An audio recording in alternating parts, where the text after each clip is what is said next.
I am out here getting some work done. It's a little bit after 6. As you can see, it is pretty foggy out here. You've got about a 25-foot visibility, which makes for a really peaceful, calm, and just outright nice time to be out in the garden. As you can see from those first pictures, a lot is happening. The garden is really producing quite amazingly, and so I thought I'd take you around.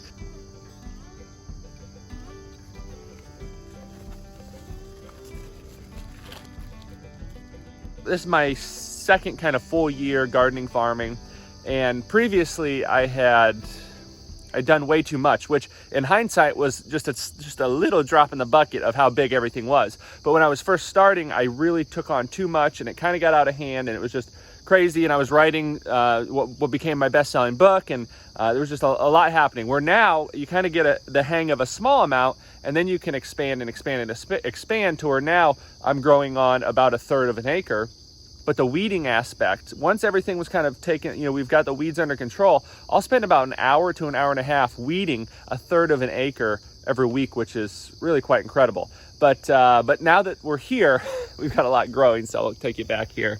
We've got, along the fence, we have amaranth, which was started from seed, and that's come up. It's about 3 foot tall now. And then I have some beans. So trellising beans or climbing beans or pole beans, which we've got some limas, some Christmas beans, we have some rattlesnakes, we have some orca beans, quite a few different varieties in there. This is a sweet corn mix, a couple different types of sweet corn. You can see it's kind of growing a little bit here and there. And we've got about almost a little bit less than 90 days until our first frost. And so this is 2 or 3 weeks. This is about 3 weeks in. So this will be well along its way. And I could actually save this for dried corn if I really was pressed and wanted to, but we'll see. And then in between there, you see I have these are runner beans, half runner beans, 1, 2, 3 rows there that are coming up nicely. Those will hopefully climb those corn stalks. Here we have our sweet potatoes, which this is just a 25-foot row, and I've got a lot of sweet potatoes growing, you will see. And I was worried about putting them in my market beds, and you'll see here, these are 30-inch beds by 50 foot, and you can, segment them in 25-foot segments if you'd like. I just run the same drip on it. But you see there, it's a 30-inch bed, and they've been contained pretty good. And I've come through and kind of, I've taken other slips and draws there, but they're coming in nicely. And see here, we've got some last-minute delicata squash. I really like delicata squash, and so I put some more in there. And then down there we've got some summer squash, kind of another last bit of summer squash. We'll go around there. This was just a big walkway previously, but while we were gone in Indiana for 6 weeks, it had gotten taken over by wireweed, or whatever you want to call it. It's like the worst thing you can have in the garden, and it had really taken over. And so I had to come through and spent pretty much a week of just coming through and pulling the weeds. And I had this all tarped and realized that, hey, there's no reason to keep it tarped for more than 3 or 4 weeks. I should do something with it. And so I had a bunch of beans for dry beans, so black beans, majority of black beans, and just planted them right in there. No till. It was just, we'd come through and pulled so many weeds that the soil was pretty much ready for something to be planted in there, and got them in there. You see we've got watermelon that is kind of growing outside the patch, which that's okay. There was nothing happening over here. And we've got crimson sweet, and I think we've got Charleston grays that are growing there. Here we've got 2 25-foot rows of field peas. So these are butter peas, and I think these are zipper cream peas, and they're coming in nicely, and they'll start producing here in, I'm guessing, in the next couple weeks or week or so. Tomatoes, but you can see they're kind of succumbing to some disease pressure, but we've put up 80 jars of tomato sauce, and I think with the rest of the tomatoes that I'll get, and I should get a bit of them, and the cherry tomatoes are producing pretty heavily as well, I'll be able to make a good amount of salsa. Over here, and we'll show you out there, but over here we've got our sweet potatoes.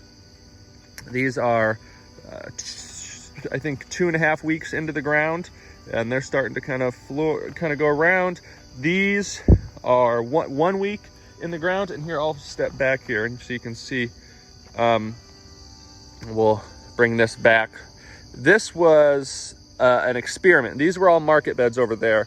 Over here, I wanted to do more of like a 4-foot by 8-foot bed, kind of a raised bed type system, but not raised bed, clearly in mulch and compost. And it's worked out pretty good.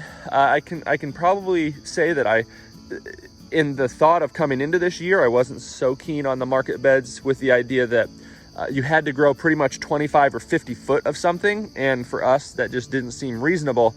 But now that our goal has been to grow all of our food, all of our calories, all of our vegetables, all of our spices, different things like that, those beds do make more sense than the 4x8s. The one thing that the 4x8 beds do make sense on is being able to grow a small amount and test it out. Like this spring, I grew oats and rye to see if that would be a feasible thing where I could do it on a smaller scale.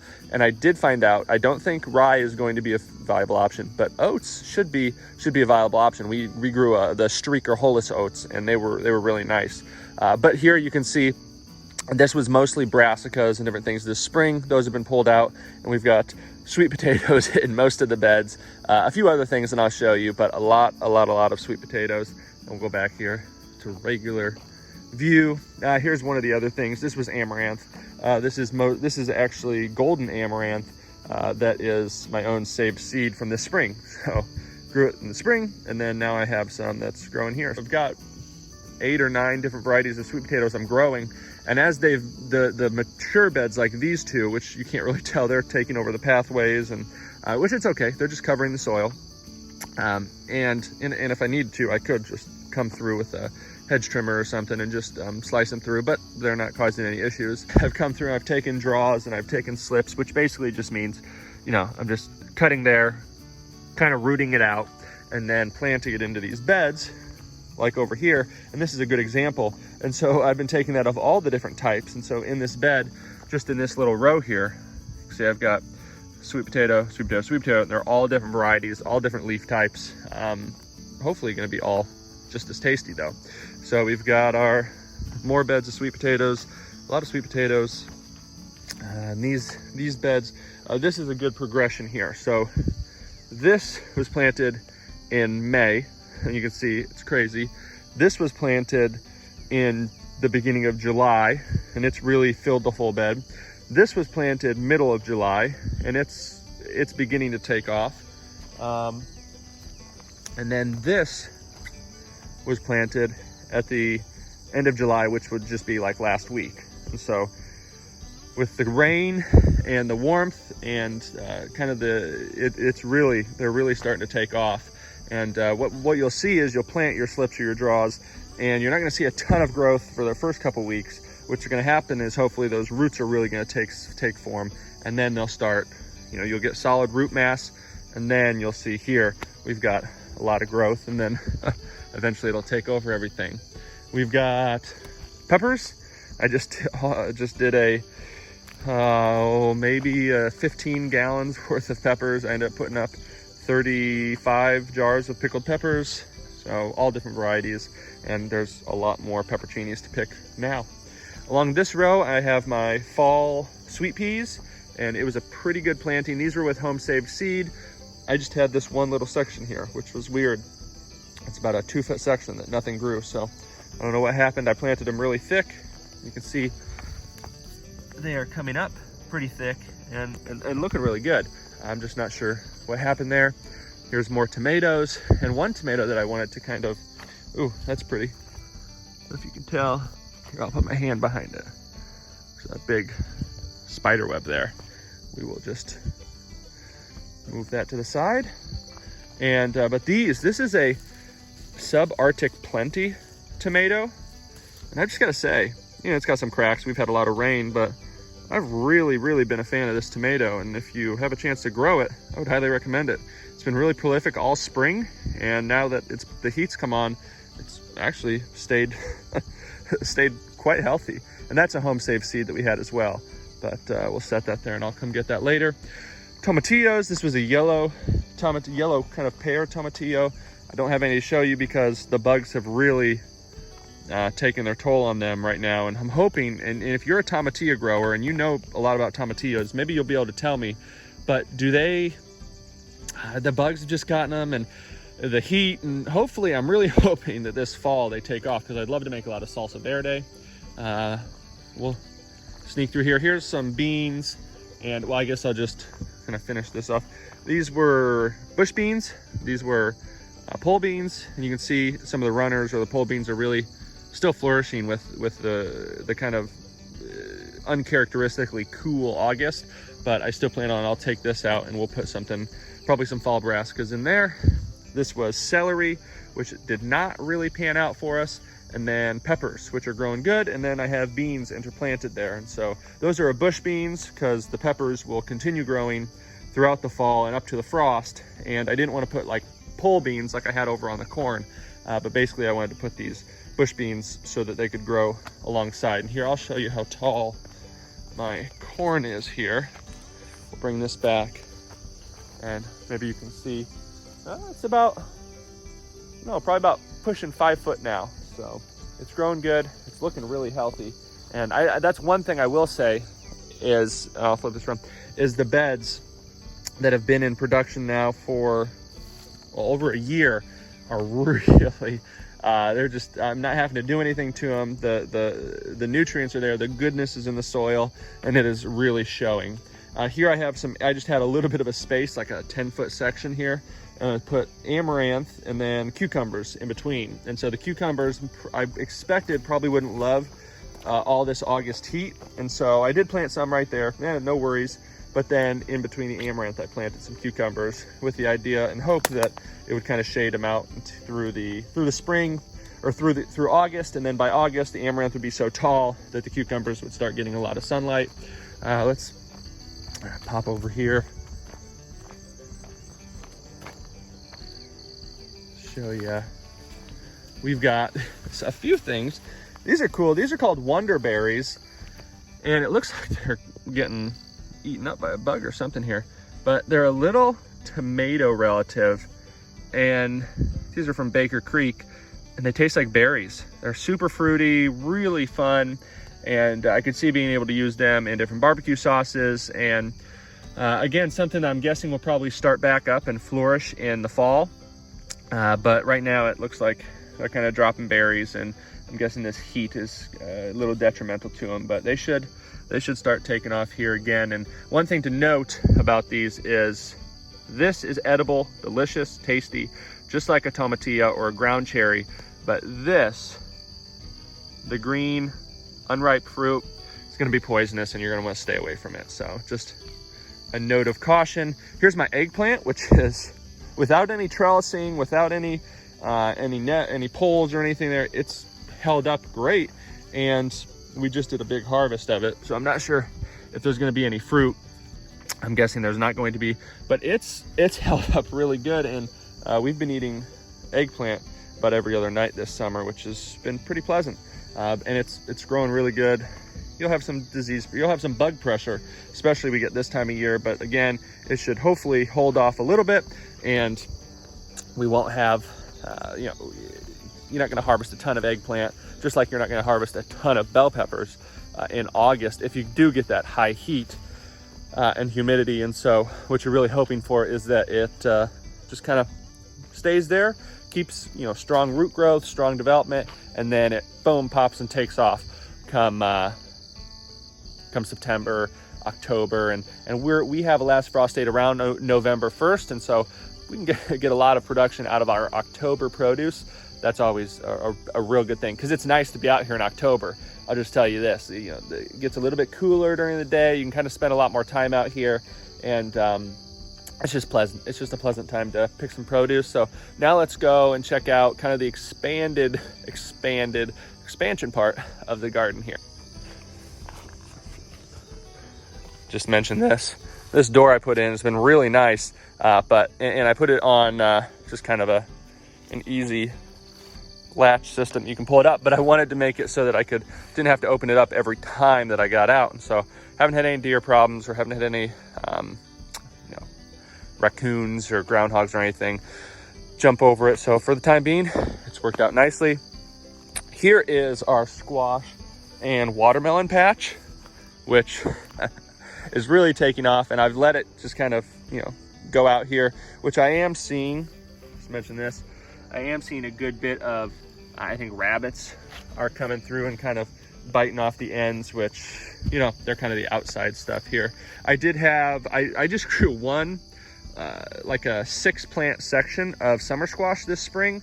And we've had a lot of summer squash, a lot of crookneck squash. And right now, the reason I have these plants in here is because they're still looking really spectacular. No disease pressure, really no bug pressure. But the main reason I'm keeping them in here is so that I can save my seed. So you'll see here is a nice summer squash that's starting to harden up, and probably in a week or so, I'll be able to take that and save seed from it. We've got quite a few watermelon in here, and I'll be able to jump in there and show you one. And we've got some different winter squash that's kind of coming out here as well. I will mention, I wish I would have done a better, this was such a hodgepodge. This spring, we planted it, we had a late frost, and so everything that was growing ended up not making it. I had to make some choices of what I saved and what I didn't. And so a lot of the winter squash had to be replanted, which was right before we had left, and we were gone for 6 weeks. If you don't know, my dad and grandpa unfortunately passed away, and they were very ill, and it was a rough May and June for sure. But I had replanted things, and only about 70% of what I had planted took off, or excuse me, only about 30% of what I had planted. The soil was pretty cool. It had really heated up, so it was hard for it to get established. And what happened was there was just a few watermelon that had taken off, and they had gained an unfair advantage. And as you can see, the watermelon are growing crazy, which is okay for us. And we have gathered a good bit of winter squash, and the varieties that we replanted can handle kind of this the late spring through the summer or midsummer heat and bug pressure, similar to like a Seminole or they are Seminole, Cherokee pumpkin, South Anna butternuts, which they're starting to take off, and they are starting to set a good deal of fruit, which you can see here. Pull that back. And should be about a 1 pound fruit. That's what we're expecting. And those are really nice because they can stay at room temperature and store for over a year, which we're looking forward to. And yeah, it's looking really good. Let's hop in here. One of my butternuts had set its fruit, and it had died back, and so we have a little bit more walking room in here. And I am going to plant one last round of watermelon in here, just a late fall crop of watermelon. You can never have too much. Here is a nice watermelon. This one I've been keeping an eye on. We'll hear it. It's close. It's close. I'm looking at that tendril. The tendril is starting to dry up. It's got a nice, pull this back. It's got a nice yellowing of the belly right there. You can see that leaf gets out the way. And that one will be close. And there's quite a few others in here, kind of sneaking in there. And we'll have more watermelon than we'll know what to do with, but that's never a problem. A couple other, here's got a baby doll watermelon. That one's not ready yet, but it will be here in the near future. And we've got, these are called sweet meat pumpkins. So these are about a 1 pound fruit, and ended up one plant only made it, but it said about 4 or 5 fruit. So that'll be fun to taste. Really supposed to be really delicious. And then we've got, I won't jump in there because I don't want to step on a bunch of stuff, but we've got some red curry squash, and a bunch of these are still flowering and doing nicely here. And this was on expanded, this was on landscape fabric. And so I just really wanted to, I wanted to grow a lot of squash, a lot of pumpkins and watermelon, but they can take a lot of work, and there's a little weed pressure unless you're in established garden beds, and they take up a lot of room. And so I didn't want to pull things away from my garden beds, which grow a little higher, not higher value that I'm selling, but more so higher value for us as consumption in storage and things like tomatoes, and which you can do a lot with. Where watermelons, you're going to enjoy them during the summer. They're not going to sustain you, but they are enjoyable, and they're sure a whole lot better than what you can find at the store. But what I did, I laid landscape fabric down, and then you just drilled pretty much right into the soil for the holes. And I used my torch to burn some holes in there, but it turned out really good. The soil, not very, very low in nutrition. And so that was a concern, but you know what, it's turned out all right. Over here, we've got corn. This was a late planting of sweet corn, and then in between the rows, I planted buckwheat just as a little cover crop, and to kind of weed out or shade out any of the weeds, and that's turned out really good. The corn, we had a pretty good stand. The only area that there wasn't was right here. We had a little section in there, and so I transplanted some amaranth, which is coming up, and the way the amaranth grows, it won't be any time before it's taken over everything. Here we'll just do a little bit of an overview. In another video we'll probably go through it in more detail, but this was the expanded garden. This was 1/10 of an acre inside the wood fence. I put in another 1/10 of an acre in the spring, and then I did another 1/10 of an acre in field corn, which that field corn, once it all dries, and I'm gonna kind of go through and periodically just pick and let, you know, as I can put some rows in. Basically, this is all going to be market beds, like you saw down there, like you see here.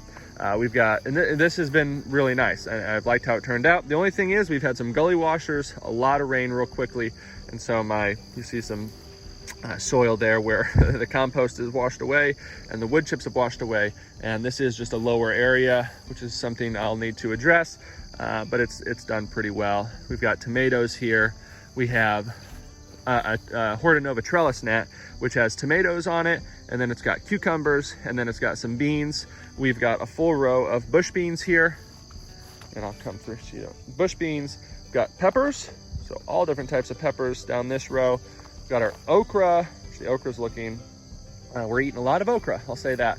Majority of it is our home saved red rocket okra, which open pollinated land race variety that we're growing, and has been really, we've been really happy with it. We've got some field peas that are growing. Then here's a big sweet potato patch, which is on landscape fabric and on a new piece of ground. And so I'm hoping it turns out. Put a lot of sweet potato slips in there. We'll see how it does. And then over there, we've got our corn, which, let's go ahead and I'll just show you. And I did put a full fence in here because, or this isn't electrified or anything, but really just to deter the rabbits, and then to deter deer, and then to deter rabbits, voles, different groundhogs like that along the base. And then here is something I did, which has been really nice in establishing this, was I took my landscape fabric and I burned 1 foot pieces from it, and I kind of, you know, the fence we've got kind of has a lip on it, so it can go down, and I can staple it into the ground, and use garden staples to keep, so that, you know, the rodents can't get through it. But I actually took the landscape fabric along the inside, and I ran it underneath that lip, and then I put this piece and sandwiched it over top of that lip, and then I stapled it down there to keep a barrier of 1 foot inside and 1 foot outside of weeds, which basically I was just having so much trouble. And this will be a lot of time here and energy to take this last 1/10 of the acre that has the field corn on it, which that's what I was going to show you. I'll go ahead and kind of back this up. You can see how tall it is. Yeah, I'm 6 foot tall, and it's pushing 15 foot right now, so it's pretty neat. We've been really happy with that corn, and it's been fun to grow. Bridget's enjoyed watching it grow. I've enjoyed watching it grow. I guess the only thing would be is, you know, watch out if you have some telephone lines or anything. You might have the city out here trying to cut down your corn.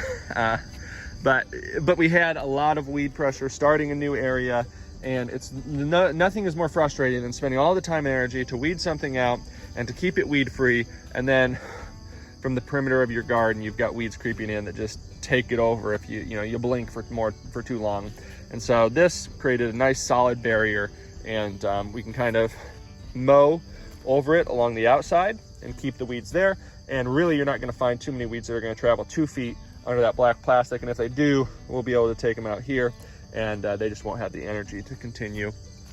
That's the idea, at least. And when you keep things weeded, you don't have to deal with a lot of those issues. We've got field peas along here, and we've been picking them.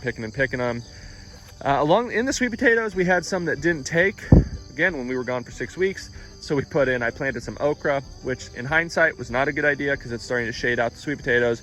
And so I've had to periodically go in there and cut down the okra to make sure the sweet potatoes, because they're more important to me than the okra. That 30-foot row of okra over there can be more than enough than we need for food production. And we do have more okra growing and for different seed crops and the like. But yeah, it's coming along really awesome. And just have been away.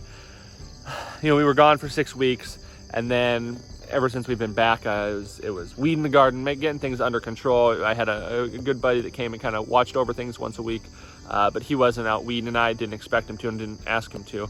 But it just got out of hand, and so we spent a good while getting things back under control. And then now it's been kind of harvest,